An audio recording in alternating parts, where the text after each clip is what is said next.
CBS News has learned that the Boston Coast Guard is operating a search and rescue mission for a missing submarine. The sub was exploring the wreckage of the Titanic. The sub went missing in the Atlantic Ocean near Canada. The Titanic sunk off the southeast coast of Newfoundland, Canada, after hitting an iceberg in 1912. A submersible vessel which takes people to see the wreck of the Titanic has gone missing in the Atlantic Ocean. There's a major search and rescue operation underway, with the race to find the vessel before oxygen runs out. The Titanic sank back in 1912 and it lies some 12,500 feet beneath the surface. 5 people were on board the mini-sub, and the rescue is being organised in Boston, from where our correspondent Jessica Parker reports now. Designed to plunge the depths of the ocean, this is the Titan submersible, now missing in the North Atlantic after contact with the vessel was lost. It sparked a frantic but complicated search. Let's bring into the conversation Dr. Sal Mercogliano, an associate professor of history at Campbell University. He joins me now. Doctor, thanks so much for being with us. I know you have covered this story so extensively, and I wanted to first up ask you, right now we are about a day and a half when that oxygen there in the submersible, we're told, will run dry, will deplete itself. What does your gut tell you right now about the likelihood of finding them alive or finding the vessel itself at all? Well, obviously, the further we go into this, the less that happens. And unfortunately, operating at these depths, there's a very thin margin of chance when something goes wrong to be saved. You've got a couple of issues. If this submersible has gone to the bottom, you just don't have an oxygen issue. You have a heat issue because of the temperature below the surface, 13,000 feet down. It's almost freezing down there. You would have an issue where the crew may not last long enough because of the lack of heat, let alone water and food. If they're bobbing at the surface, they have to be rescued. Because of the nature of this submersible, the crew can't just pop the hatch open should they be on the surface. Details tonight on that missing Titanic submersible. Despite a broadened search today, still no visible sign of the vessel, but there are reports of sounds detected. As an expert we spoke to says that window of opportunity is quickly closing. I believe at best we have 25 hours left. Butch Hendrick has performed surface and subsurface water rescues for more than 30 years. Tuesday night, the founder of this New York-based public safety dive training company told Fox 11 he believes the missing submersible is either tangled in the Titanic wreckage, because the debris that is around the Titanic is so intense. To get entangled is quite easy. Or the 21-foot vessel carrying 1 pilot and 4 passengers is the victim of a leak. And very quietly and slowly flooded inside. Hendrick says best case scenario is the sub, known as the Titan, is entangled, but even then, that comes with its own challenges. It's good news because it would be easier to find. It may not be good news based on the fact that we have to figure out how we would untangle it. We begin with a race against the clock to find that submersible vessel that disappeared in the North Atlantic Ocean on Sunday. It was headed to the sunken wreckage of the Titanic. Experts say if the 5 people on board are still alive, they will run out of oxygen by Thursday morning. The journey to the bottom of the ocean has quickly become a massive and urgent search and rescue operation for 5 explorers on a small submersible. The clock is ticking. If the sub is still underwater, the Coast Guard estimates there are only about 35.5 hours of oxygen left. There are several redundant systems to help keep air flowing, but experts say any passenger who panics or moves around too much could consume even more precious air. A terrifying risk and an incredibly stressful situation. And tonight we have a clearer timeline of when the sub went missing. News Nation has determined that the pre-dive meeting and initial launch happened Sunday morning within their scheduled windows. But 90 minutes into the dive, the sub lost contact. It takes about 2.5 hours to get to the ocean floor where the Titanic lies. Curious as to what your immediate reaction was when you heard this submersible, the very one you had been in, had disappeared. Honestly, I wasn't sickened or grieving or anything like that. What I don't think the public recognizes is that this is not an airline. These submersibles are one-off. There's no spare, there's no previous version, there's one of it. And things go wrong all the time. Out of every week excursion, they have 5 attempts to reach the Titanic, including the week that I was out there.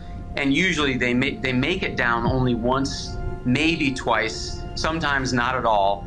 So mechanical problems are par for the course, happens all the time, usually little things.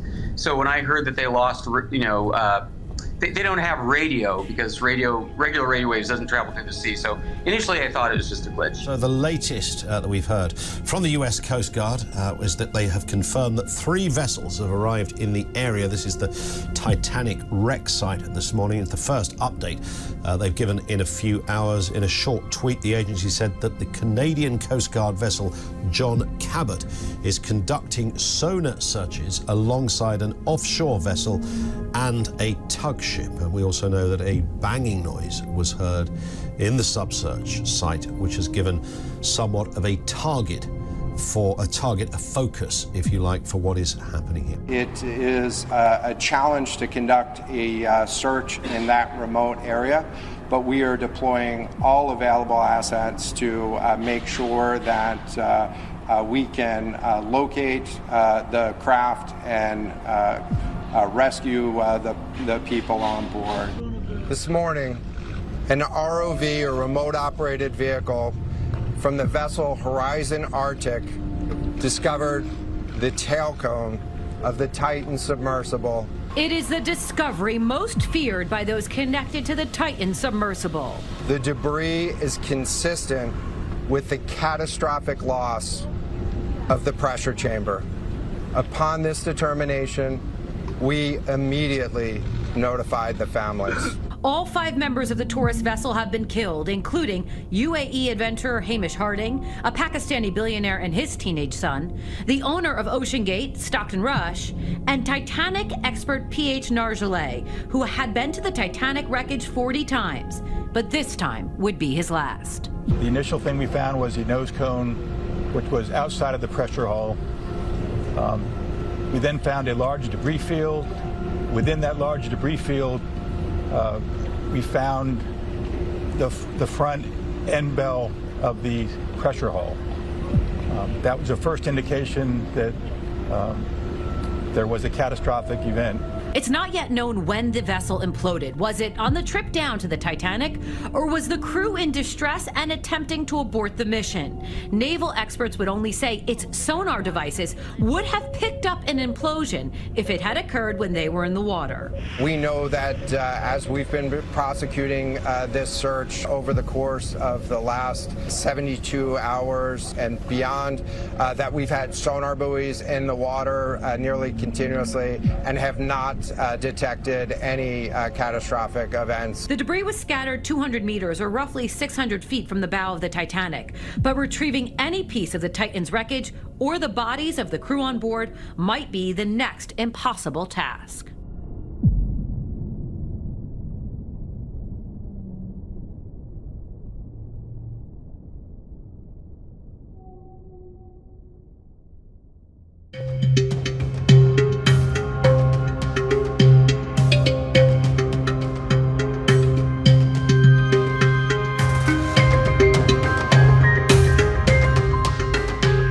Futility, or The Wreck of the Titan, is an 1898 novella written by Morgan Robertson.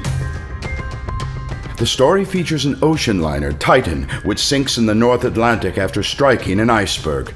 The tale of the Titan is very similar to the real-life passenger ship Titanic, which sank some 14 years later. Although the novel was written before the Olympic-class Titan was even designed, there are many uncanny similarities.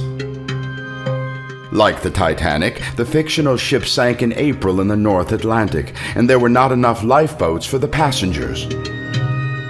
There were also similarities between the size, 800 feet long for Titan versus 882 feet for the Titanic. Speed, 25 knots for Titan, 22.5 knots for Titanic, as well as the life-saving equipment. Beyond the name, the similarities between the Titanic and the fictional Titan include: both had twin-screw propellers. Both were described as unsinkable. The two ships each had a severe shortage of lifeboats. As we know, the Titanic carried only 16 lifeboats, plus 4 Engelhard collapsibles, less than half the number required for her passenger and crew capacity of 3,000. The Titan carried as few as the law allowed, 24 lifeboats, less than half needed for her 3,000 capacity. Both struck an iceberg moving at 22.5 knots. The Titanic struck ice on the starboard side on the night of April 14, 1912 in the North Atlantic, 400 nautical miles from Newfoundland.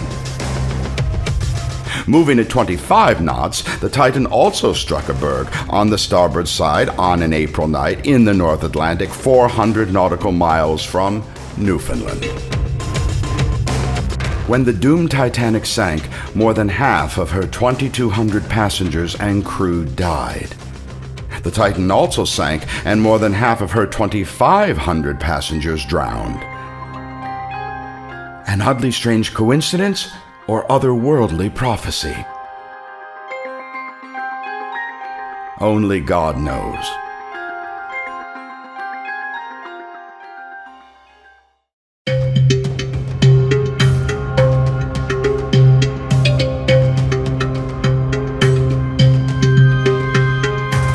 Yet another odd tale concerning the terminally unlucky ocean liner is the Titanic's mummy curse.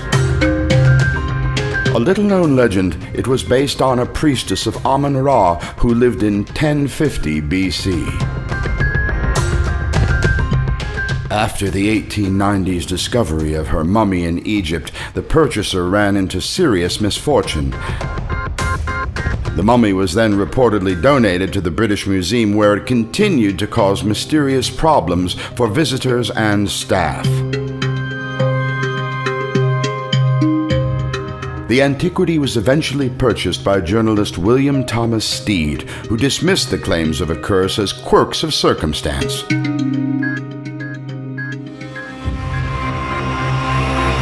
It is claimed he arranged for the mummy to be concealed on the underside of his car for fear that it would not be taken aboard the Titanic because of its frightening reputation. He then reportedly revealed to other passengers the presence of the mummy the night before the accident. Yet another variation on the same mysterious theme has Lord Canterville, a noted historian traveling aboard the Titanic, having with him the cursed sarcophagus. As the mummy clearly had immense historical and cultural value, it was placed near the bridge rather than inside the cargo hold. Those supporting this theory allege the mummy somehow affected Captain Smith's reasoning. Consequently, he foolishly disregarded numerous ice warnings and never ordered the ship to slow down, thus dooming her to a disastrous end. Could the Egyptian mummy of Egyptian High Priestess Amun-Ra have somehow played a part in the Titanic disaster?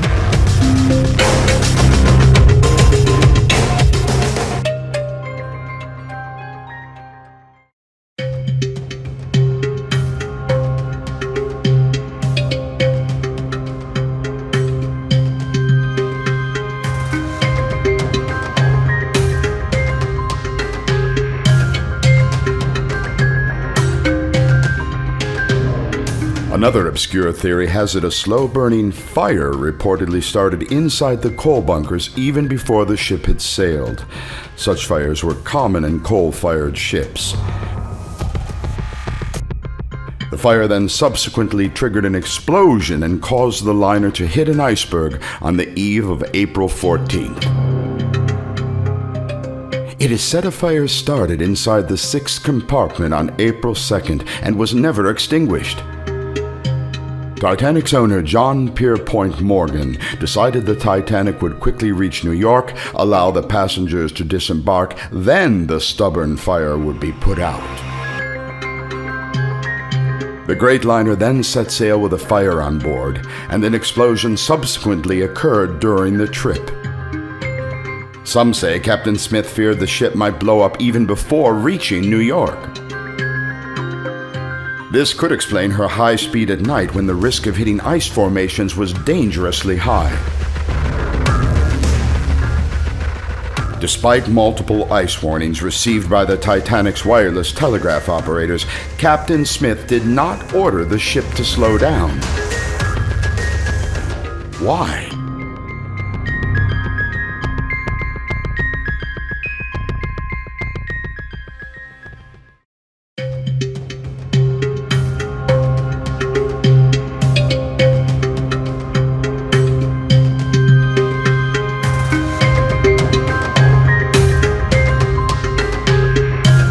Then there is the story that alleges that the Titanic wanted to win the Blue Riband, a prestigious prize awarded to any liner making the fastest North Atlantic crossing. In 1912, the Blue Riband Prize was held by the RMS Mauretania of the British Cunard Line, which instituted the prize. The Cunard Line was also the main rival of the White Star Line.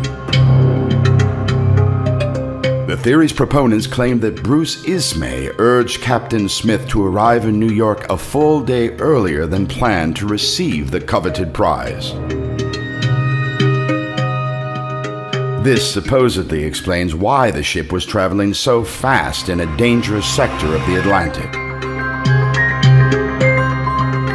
Even bearing that in mind, the Titanic could never have conceivably reached the record-breaking speed of 26 knots. The fact is, RMS Mauretania's record stood for over 10 years after the Titanic disaster.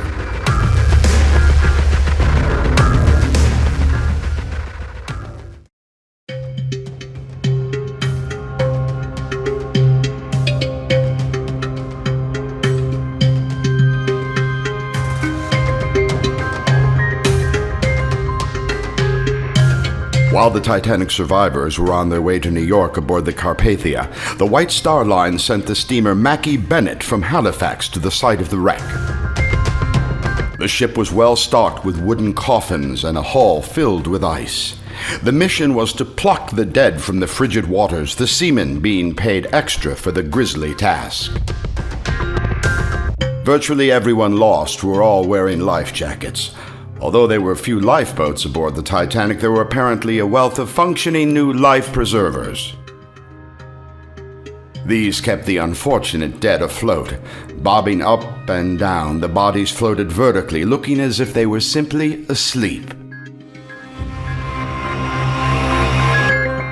Hauled from the sea, the dead were checked for identification as far as possible, with first-class passengers carefully embalmed, their possessions logged, and then laid into coffins for return to New York. Second- and third-class corpses, however, were weighed down with iron blocks and unceremoniously buried at sea. Even in death, the rigid class system of Titanic was still strictly observed. The body of John Jacob Astor, Titanic's wealthiest and most high-profile passenger, too, was found, badly crushed and covered in tar. In his pockets were a diamond and gold-encrusted watch and some $2,500 in cash. His watch stopped at 2:20 a.m. Increasingly foul weather, however, soon forced the ship to return to port with just 306 cadavers bound for New York. By far the most grisly discovery was made later on May 13th by yet another vessel which came across Titanic collapsible boat A with a macabre crew of 3 incredibly preserved, well-dressed corpses. Well into June of that year, other posh passenger liners semi-regularly struck various badly decomposed bodies still afloat, which when hit would often shoot high into the air, much to the horror of passengers and crew. This the press later ghoulishly dubbed the Titanic Ghost Dance.